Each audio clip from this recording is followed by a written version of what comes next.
Halo teman-teman guru hebat semua, dimanapun saja berada. Bertemu kembali dengan saya, Florencia Aryati dari SMP Negeri 9 Palangkaraya. Pada kesempatan ini, saya ingin mengubah aksi nyata kedua, yaitu mengenai kurikulum merdeka.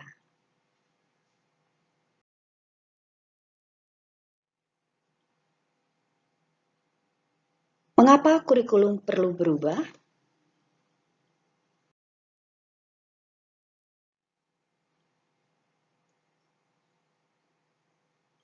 Sekarang ada pertanyaan, apa itu kurikulum?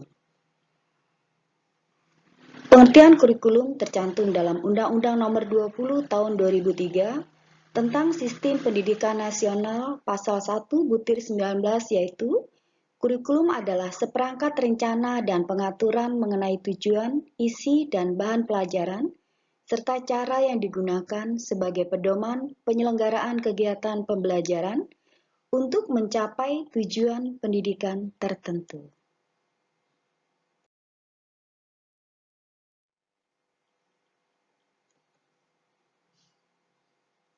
Kurikulum yang baik adalah kurikulum yang sesuai dengan zamannya dan bersifat dinamis, yaitu terus dikembangkan atau diadaptasi sesuai konteks dan karakteristik murid demi membangun kompetensi sesuai kebutuhan mereka kini dan masa depan.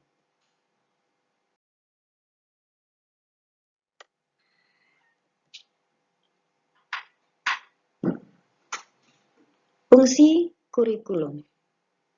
Yang pertama, kurikulum merupakan alat untuk mencapai tujuan pendidikan nasional. Yang kedua, kurikulum merupakan pedoman guru dan siswa agar proses belajar mengajar terlaksana dengan baik dalam rangka mencapai tujuan pendidikan.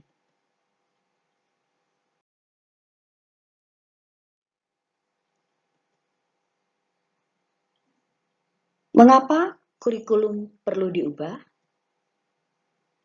Yang pertama, agar relevan dengan perkembangan zaman. Yang kedua, agar dapat memenuhi kebutuhan belajar murid. Yang ketiga, agar dapat menyiapkan generasi cemerlang di masa depan.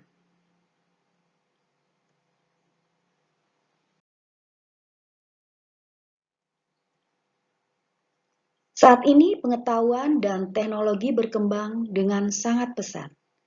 Pembelajaran akan terasa membosankan bagi murid apabila dilaksanakan secara konvensional. Oleh karena itu, perubahan kurikulum diperlukan sesuai dengan perkembangan zaman. Dengan adanya kurikulum merdeka, pembelajaran lebih berpihak kepada murid.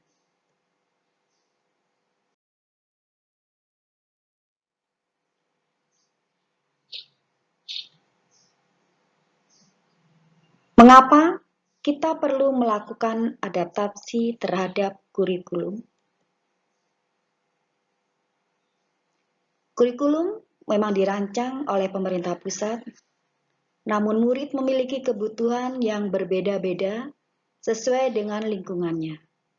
Oleh karena itu, satuan pendidikan perlu melakukan adaptasi kurikulum dalam pembelajaran sesuai dengan konteks dan karakteristik peserta didik.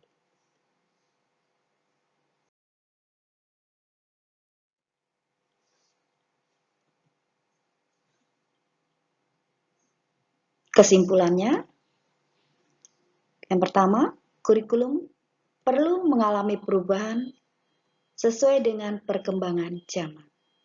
Yang kedua, kurikulum bersifat dinamis dan terus diadaptasi sesuai konteks dan kebutuhan murid untuk membangun kompetensi sesuai dengan masa kini dan masa yang akan datang. Yang ketiga, kondisi lingkungan peserta didik harus dipertimbangkan dalam menyusun kurikulum satuan pendidikan.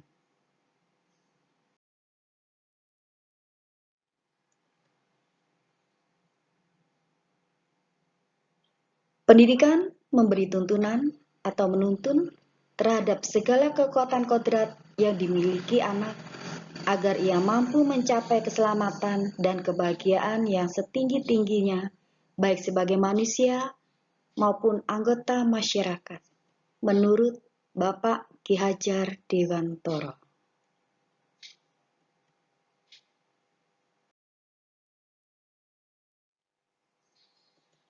Kiranya pemahaman untuk kurikulum merdeka sampai di sini. Saya ucapkan terima kasih atas perhatian teman-teman semua. Selamat pagi.